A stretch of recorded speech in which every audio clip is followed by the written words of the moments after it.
दोस्तों, bank exam की जब हम बात करते हैं तो एक बड़ा exam RRB PO RRB clerk हम सभी के लिए एक प्रकार से मैं कहूँ फोकस एग्जाम होता है।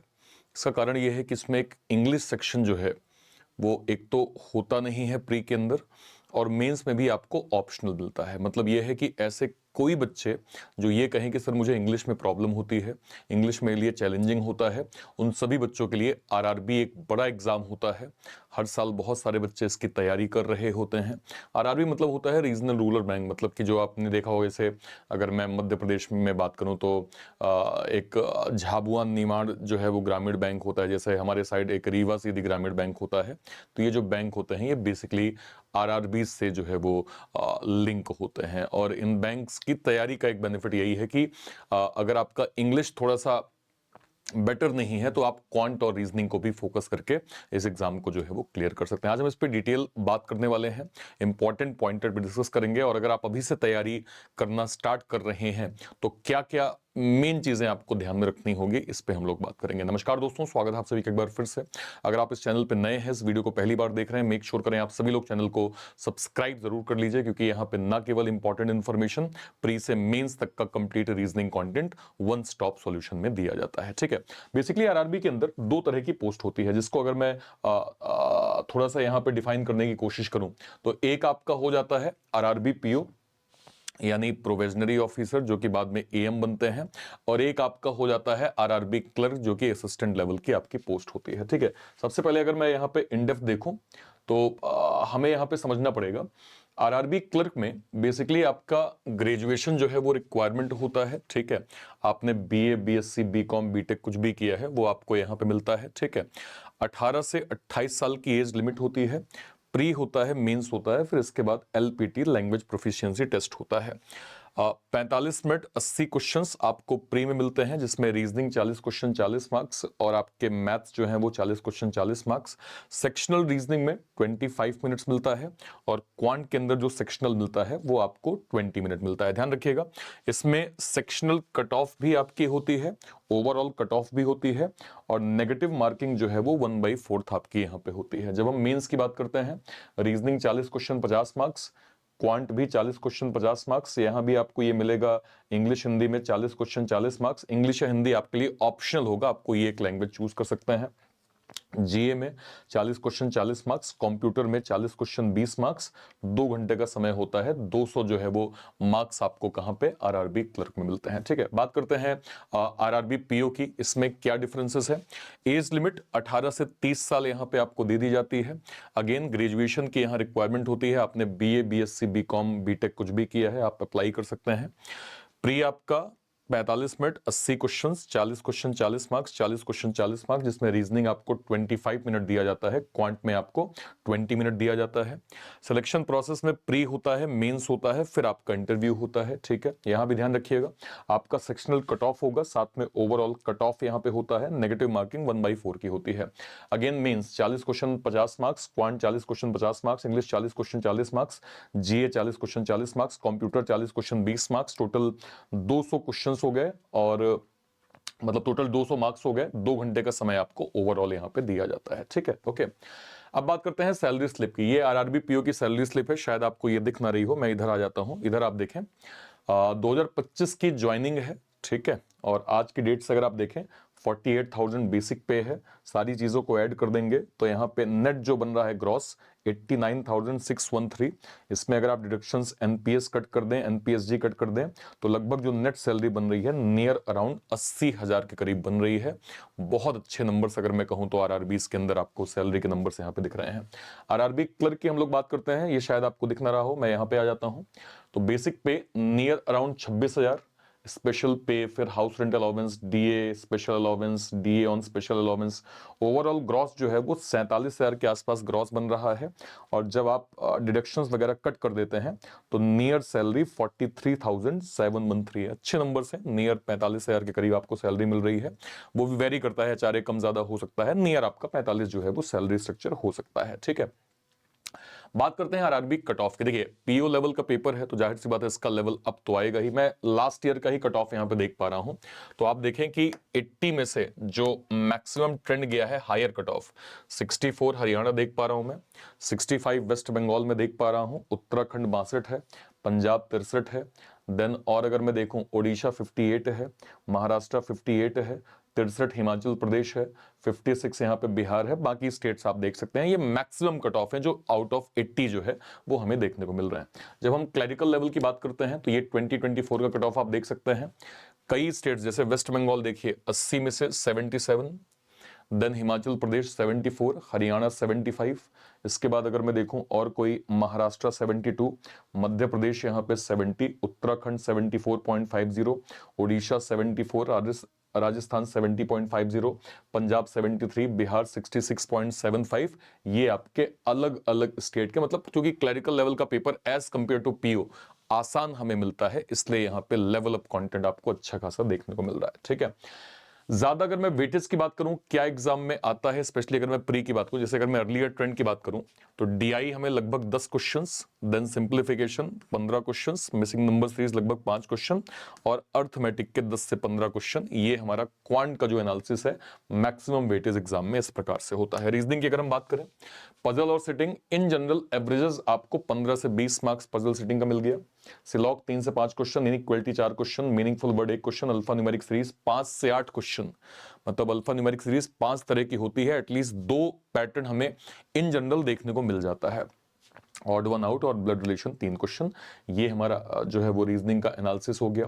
सिलेबस की हम बात करें, स्पेशली प्री का हम अगर शुरुआत करें, ठीक है, जैसे अगर मैं क्वांट की बात करूं, स्पीड मैथ्स का जो है वो पॉइंटर है simplification, approximation, number series, quadratic, tabular DI, bar graph, line chart, pie chart, caselet DI, और जो 10th लेवल की आपकी मैथ्स थी, percentage, ratio, proportion, averages, mixture alligation, pipe and cistern, time, speed and distance, profit loss, SI CI, partnership and ages. इसके बाद अगर मैं जाऊंगा तो यहाँ पे आप देखिए mensuration, permutation, combination, probability, data sufficiency, quantity comparison, ये कंप्लीट सिलेबस हमें क्वांट का भी, मैं प्री की बात कर रहा हूं, ठीक है, तो ये प्री का आपका क्वांट हो गया।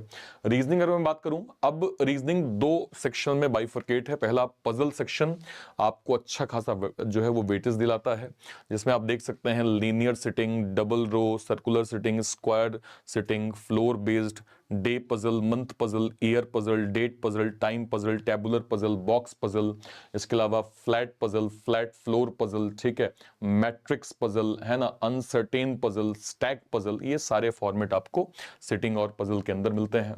मिसलेनियस पैटर्न में alpha numeric series, blood relation, direction distance, order ranking, syllogism, coding decoding, inequality, alphabetical series, ये आपका जो है वो मिसलेनियस का पैटर्न हमें यहाँ पे देखने को जो है वो मिल रहा है। ठीक है, तो ये आपका सिलेबस हो गया। अब सवाल यह है कि सर क्या क्या ऐसी स्ट्रेटजीज हम फॉलो करें जो हमें 2026 में आरआरबी पीओ क्लर्क को क्रैक करने में हमारी जो है वो मदद करे। देखिए सबसे पहले अगर मैं बात करूं हमें यहां पे ये समझना पड़ेगा कि सिलेबस और क्या है, एग्जाम पैटर्न जो है वो क्या है। तो हमें ये देखना पड़ेगा कि भाई आरआरबीस का सिलेबस क्या क्या पूछ रहा है, किस तरह के पैटर्न है, ठीक है, टॉपिक कौन कौन से हमें कवर करने हैं। सबसे पहला आपको ये अध्ययन करना पड़ेगा। अगर आप बिगिनर हैं तो अच्छे सिलेबस को गो थ्रू कर लीजिए, लेवल देख लीजिए, प्रीवियस ईयर पैटर्न देख लीजिए, किस तरह के क्वेश्चन जो है वो अर्लियर ट्रेंड में आए हैं। अगली चीज यही इंपॉर्टेंट है, आप पहले का एनालिसिस देखिए कि पीओ का कट ऑफ लास्ट के 3 साल में कितना गया है। मैं इस पर डिटेल वीडियो करूंगा। क्लर्क का जो है वो कट ऑफ लास्ट के 3 से 4 सालों में कितना गया है, इसका आपको डिटेल जो है वो अध्ययन यहाँ पे करना पड़ेगा। ठीक है, ओके, तो ये आपको सेकंड चीज ये करनी है। तीसरा आपको देखिए, जब हमें ये पता चल जाता है कि आरआरबीस की तैयारी करनी है, टाइम हमारे पास इतना है, ये सिलेबस है, ये कट ऑफ है, ये एनालिसिस है, तो आपको एक स्मार्ट स्टडी प्लान करना होगा। देखिए कभी भी नोटिफिकेशन आने के बाद, देखिए अगर आप अवेयर नहीं है तो ठीक है कि नोटिफिकेशन आए वहां से पढ़ना स्टार्ट कर दिए। अभी आपको पता है ना कि कैलेंडर जनवरी में आ चुका है, नोटिफिकेशन इस टाइम पे गिरेगा, प्री का एग्जाम ऑलरेडी जो है डिसाइडेड होता है। तो स्मार्ट स्ट्रेटजी मतलब स्ट्रेटजी ये होगी कि आप अभी से स्मार्ट प्लान बनाना स्टार्ट करें। ताकि जब तक आपका एग्जाम हो तब तक आप एक अच्छे लेवल पे कॉन्सेप्ट जो है वो कॉन्सेप्ट का फंडामेंटल आप सीख चुके हो, अच्छे लेवल पे आपका बेस क्लियर हो चुका हो, अच्छे लेवल पे सारी चीजें आपको आ रही हो। ये चीज बहुत इंपॉर्टेंट है, स्मार्ट स्टडी प्लान आपको बनाना पड़ेगा। इसके अलावा देखिए, हम हमेशा ये कहते हैं कि अगर आपको बैच की, आपको लगता है कि आप बिगनर हैं, अभी आप जो है वो नहीं पता आपको सिलेबस जो है वो क्या कैसे, तो yes, it's a better option कि आप गाइडेंस के साथ पढ़िए। गाइडेंस आपके लिए इंपॉर्टेंस लिए हो जाती है क्योंकि सिस्टमैटिक सब कुछ मिल जाता है। मैथ्स का डेडिकेटेड कंटेंट, रीजनिंग का डेडिकेटेड कंटेंट, इंग्लिश का डेडिकेटेड कंटेंट है ना, जीए का सब कुछ आपको, previous year pattern, most expected, सब कुछ आपको एक बैच के अंदर मिलता है। तो अगर आपको लगता है कि नहीं यार मुझे फोकस स्टडी, मैं केवल प्रैक्टिस करना चाहता हूं, मैं केवल मेहनत करना चाहता हूं, बाकी सब मुझे मिले, तो एक बैच एक बेटर ऑप्शन होता है। ठीक है, ओके, नेक्स्ट पे आइए। फिर हम जब जाते हैं तब हम कहते हैं टेस्ट सीरीज। देखिए, जब आपका बेसिक सिलेबस कंप्लीट है, जब आप बेस आपने कंप्लीट कर लिया, आपको लगभग आपको पता है कि 60-70% आपका सिलेबस कंप्लीट हो गया, तो अगला स्टेप ही ये होता है कि आपको मॉक टेस्ट की मैक्सिमम प्रैक्टिस करनी है। जितना आप मॉक टेस्ट में अपना टाइम लगाएंगे उतना आपके लिए ये होगा कि स्पीड का कौन, क्योंकि देखिए ऑनलाइन एग्जाम होता है, मतलब टाइम कंस्ट्रेंट होता है और टाइम ही यहां पे सबसे बड़ा फैक्टर होता है। तो जब आपका कॉन्सेप्ट क्लियर हो जाए तो आपका सेकंड काम ही ये है कि आपको स्पीड में काम करना है और अपनी स्पीड को जो है वो बेहतर करना है। इसके लिए लगातार आपको सेक्शनल मॉक, कंप्लीट मॉक जितना आप देंगे, हेल्प आपको यहां पे प्रॉपर जो है वो मिलेगी। नेक्स्ट पे आते हैं। जब हम मॉक टेस्ट देते हैं तो हमारा अगला स्टेप ये है कि मॉक टेस्ट में अपनी एनालिसिस करिए, अपनी मिस्टेक्स को देखिए। जैसे मान लीजिए 100 नंबर का पेपर, 80 नंबर का पेपर है, 70 नंबर आपसे बन गए, तो जो 10 नंबर आपने अटेम्प्ट किए और गलत हो गए, उसको एनालिसिस करिए कि क्या गलत हुए। क्योंकि जब हम कभी भी कोई सेक्शन अटेम्प्ट करते हैं तो अटेम्प्ट करते समय ये नहीं सोचते कि ये गलत हो जाएगा, सही सोच के ही अटेम्प्ट कर रहे होते हैं। तो जो आपसे अटेम्प्ट वाले गलत हुए हैं उनको ज्यादा फोकस किया करें, उसके एन नंबर ऑफ क्वेश्चंस की प्रैक्टिस करें। इससे क्या होगा कि सेम कॉन्सेप्ट अगर दोबारा कभी आएगा तो वहां पे आपकी मिस्टेक्स होने के चांसेस कम से कम हो जाएंगे। ठीक है, ओके, नेक्स्ट पे आइए।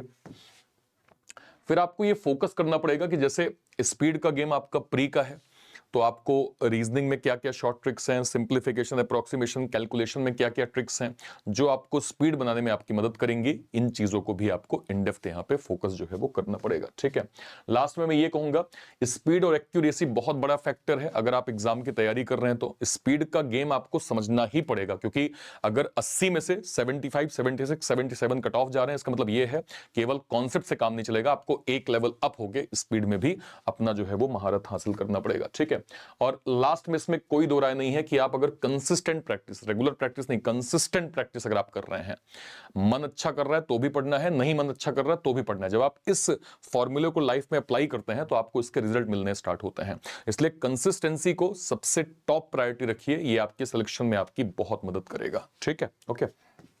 अब मैं आपसे कहूं कि जो है वो हमेशा ये चीज समझिए कि आप जो भी एग्जाम दे रहे हैं, जैसे लाइव जो मॉक हो गया, जो घर में आपके मॉक टेस्ट है, अगर उस मॉक टेस्ट को ही आप ये फील करना स्टार्ट कर दीजिए कि यही आपका कंप्लीट मॉक है, अकॉर्डिंगली आपको जो है वो फोकस करना है। अगर आप इस मॉक को एग्जाम मॉक की तरह फोकस करना स्टार्ट कर देंगे तो आप एग्जाम के टेम्परामेंट को फील कर पाएंगे, और जब आपका एग्जाम का टेम्परामेंट बनेगा तो इसका सीधा फायदा आपके रिजल्ट में जो है वो मिलेगा। ठीक है, ओके, नेक्स्ट पे आते हैं। अब सब्जेक्ट वाइज आपको क्या क्या करना चाहिए। देखिए, जैसे अगर मैं क्वांट में कहूं तो आपको कम से कम 40 तक की टेबल, 20 तक का क्यूब, 30 तक की आपकी table, fraction to percentage, percentage to fraction, conversion ratio, इसके अलावा basic Vedic tricks, faster calculation, इसके अलावा फंडामेंटल चैप्टर मतलब number series, quadratic, average, ratio मतलब रेशियो प्रोपोर्शन, परसेंटेज, ये कॉन्सेप्ट बहुत जरूरी है अगर आप स्पीड मैथ्स और अर्थमेटिक, और जब आप इसको कवर करते हैं तो आप ठीक लेवल की डीआई के भी कई क्वेश्चंस को सॉल्व कर पाते हैं। Practice different types of data interpretation like tabular DI, bar graph, pie chart, caselet DI, mix DI, जब आप इनको कैलकुलेटिव प्रैक्टिस करते हैं तो आपका डीआई भी जो है वो हेल्पफुल होता है। ठीक है, मैं जब यहां पे जाऊंगा पजल सेटिंग, देखिए मैं डेली इस चैनल पे पजल और सेटिंग की रेगुलर क्लास लेता हूं। मेक श्योर करें आप सभी लोग चैनल को सब्सक्राइब जरूर कर लीजिए, क्योंकि आपको यहां पजल और सेटिंग की कमी नहीं होने वाली है, इस चीज को मैं आपसे वादा कर सकता हूं, तो ये आपके लिए काफी हेल्पफुल होगा। ठीक है, इसके बाद अगर मैं जाऊं direction sense, inequality, blood relation, ठीक है, जब आप इन कॉन्सेप्ट्स को अच्छे से बेसिक पढ़ लेंगे तो आप इनके एन नंबर ऑफ क्वेश्चंस की प्रैक्टिस करेंगे, फिर आप इसका सेक्शनल मॉक देंगे जो धीरे धीरे आपकी इंप्रूवमेंट को जो है वो प्रैक्टिकली आपके सामने दिखा रहा होगा। ठीक है, ओके, नेक्स्ट पे आइए। इंग्लिश, सॉरी, जीए जीके की अगर मैं बात करूं तो सबसे पहली चीज आपको क्या करना चाहिए, 6 महीने की कम से कम करंट अफेयर आपकी क्लियर होनी चाहिए। Reading newspaper and magazine is the great way to stay updated with current affairs. Important days events की इंपॉर्टेंस, जैसे इंडियन इकोनॉमी, हिस्ट्री, ज्योग्राफी, जो भी आपका एक बेसिक सिलेबस स्टैटिक का पार्ट है, करंट का पार्ट है, इसको आपको जो है वो समझना पड़ेगा, नोट्स बनानी पड़ेगी। स्टैटिक जीके, बैंकिंग अवेयरनेस में आपको स्टडी नोट्स, वीडियोस, जो भी जिन जिन भी टीचर्स को आप फॉलो करते हैं उनको रेगुलर फॉलो करिए, वो आपको इसमें महारथी बना देंगे, इसमें कहीं कोई दो राय नहीं है। ठीक है, ओके, नेक्स्ट पे आइए। इंग्लिश के लिए आपको क्या करना होगा? ग्रामर रूल को आप सबसे पहले फॉलो करिए। ठीक है, इसके अलावा आपको एडिटोरियल के लिए कोशिश करें, रेगुलर बेस पे जो एडिटोरियल के सेशंस आपके फेवरेट इंग्लिश सर लेते हैं उनको आप फॉलो करें। ठीक है, और रेगुलर बेस पे प्रैक्टिस करते जाएं, जितना कॉन्सेप्ट सीखें उतना रिवीजन करते जाएं, उतना प्रैक्टिस करते जाएं, सेक्शनल मॉक आप देते जाएं। धीरे धीरे आपको अपनी इंप्रूवमेंट जो है वो दिखनी यहाँ पे प्रॉपर जो है वो स्टार्ट होगी। ठीक है, नेक्स्ट पे आते हैं। अब सवाल यह है कि आप इन चीजों को कवर जो है वो कैसे करेंगे। देखिए, एक चीज तो यह है कि आप बिगनर हैं, आप स्वयं से ट्राई करने जाएंगे तो इसमें दिक्कत क्या होती है, आपको पता ही नहीं है कि क्या कवर करना है, क्या छोड़ना है। इसके अलावा अलग अलग प्लेटफॉर्म पे कहां से पढ़ें, कहां से ना पढ़ें, ये बहुत दिक्कत होती है। रिसोर्सेज आपको नहीं मिलते हैं, टॉपिक वाइज कंटेंट आपको नहीं मिलता, प्रैक्टिस क्वेश्चंस आपको नहीं मिलता, गाइडेंस और मेंटरशिप नहीं मिलती, जिससे फाइनली आपके जो है वो गोल अचीव करने में आपको बहुत चैलेंज होते हैं। लेकिन जब आप गाइडेंस मेंटरशिप करते हैं तो क्या होता है, सिलेबस कवरेज होता है, स्ट्रक्चर स्टडी प्लान होता है ना, कंसिस्टेंसी के साथ आपको लाइव और रिकॉर्डेड क्लासेस प्रॉपर आपको मिलती जाती हैं। इसके अलावा प्रैक्टिस और रिवीजन जब आपको मिलता है, चाहे वो स्टडी नोट्स का फॉर्मेट हो गया, क्विजेस का फॉर्मेट हो गया, टेस्ट सीरीज का फॉर्मेट हो गया, जब आप इन सभी को फॉलो करते हैं तो आप जो है वो अपने सिलेक्शन के रास्ते पे हायर एक्यूरेसी के साथ बढ़ रहे होते हैं। तो जब हम कभी भी कोई लक्ष्य हासिल करते हैं, हासिल करना चाहते हैं, तो सबसे पहली चीज ये है कि आप ये देखें कि क्या उसमें आपको सही मेंटरशिप, सही लर्निंग मिल रही है। एग्जाम ट्यून ने सर ऑलरेडी कई अलग अलग बैचेस प्लान किए हैं, जिसमें मैं आपको बता देता हूं। हमारा आरएम फाउंडेशन चल रहा है जो कि आरआरबी पीओ क्लर्क के फाउंडेशन के लिए सुपर इंपॉर्टेंट है। रिपीटर बैच चल रहा है जो कि आरआरबी पीओ क्लर्क का एक लेवल अप जो है वो कंटेंट यहां पे मिलता है। इसके अलावा हमारा, अगर मैं यहां पे देखूं, निर्माण का हमारा क्लर्क फाउंडेशन आरआरबी क्लर्क पे हम इस पे जो है वो लॉन्च करने वाले हैं। ये सारी की सारी चीजें सर आपको मिल जाएंगी बैंक महापैक के अंदर। बैंक महापैक क्या होता है सर?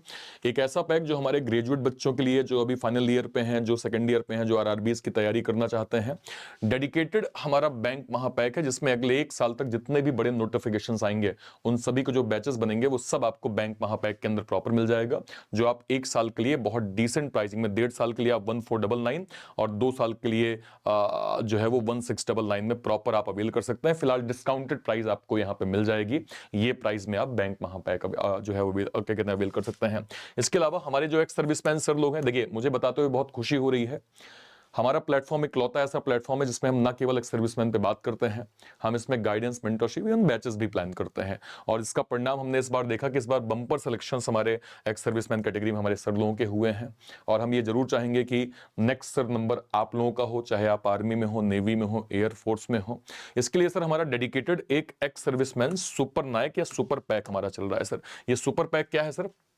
इसके अंदर अभी तक के जितने भी एक्स सर्विसमैन बैचेस बन चुके हैं, करंट में जो on going ex serviceman batches चल रहे हैं, और आने वाले टाइम पे जो भी एक्स सर्विसमैन बैचेस जो है वो लॉन्च होंगे, वो सब के सब आपको सुपर पैक या सुपर नाइक के अंदर प्रॉपर जो है वो मिल जाएगा सर, जिसको आप 1.5-2 साल के लिए 1699 में प्रॉपर जो है वो अवेल कर सकते हैं। कहां से आप अवेल कर पाएंगे सर? या तो इसी वीडियो के डिस्क्रिप्शन बॉक्स में जाइए, इसी वीडियो के, या फिर कोई वीडियो, लेट्स सपोज मान लीजिए सर मैं यहां पे गया, मैंने ऐसे चैनल पे क्लिक किया सर, रीजनिंग बाय अर्पित सर, जैसे ही आप जाएंगे इसके किसी भी एक वीडियो, लेट्स सपोज मान लीजिए मैं ऐसे वीडियो सेक्शन में गया सर, है ना, मान लीजिए मैंने इस पे क्लिक किया, जैसे मैं इस पे क्लिक करूंगा सर, इसके डिस्क्रिप्शन बॉक्स में जैसे ही मैं जाऊंगा सर, तो सबसे ऊपर सर मुझे यहां पे बैंक महापैक की लिंक मिल गई सर, बैंक महापैक खुल गया। इसको अवेल करते समय सर कहीं भी कोड की रिक्वायरमेंट पड़ती है, मेरा नाम सर ARPIT आप डाल दीजिएगा, आपको सर मैक्सिमम डिस्काउंट इसके अंदर भी प्रॉपर जो है वो मिल जाएगा, सीधे सीधे ARPIT आप यूज कर लीजिएगा, ठीक है सर, ओके। इसके ठीक नीचे आपको मिल जाएगा एक्स सर्विसमैन सुपर नायक पैक, ये हमारे बैंक एग्जाम के लिए है सर, हमारे जो भी डिफेंस के सर लोग हैं, आर्मी, नेवी, एयरफोर्स के सर, जब आप इसको भी अवेल जो है कर रहे होंगे सर, कहीं कोड की रिक्वायरमेंट बोलता है, आप सर मेरा नाम ARPIT यूज कर लीजिएगा, आपको मैक्सिमम डिस्काउंट सर इस बैच के अंदर भी प्रॉपर जो है वो मिल जाएगा। उम्मीद करते हैं आपको चीजें बहुत अच्छे से क्लियर हो गई होंगी, और भी कहीं कोई डाउट होता है सर वीडियो के कॉमेंट सेक्शन में अपनी बात आप जरूर रखिएगा। टिल देन, तब तक के लिए thank you so much, thank you so much, जय हिंद। Thank you, thank you, thank you.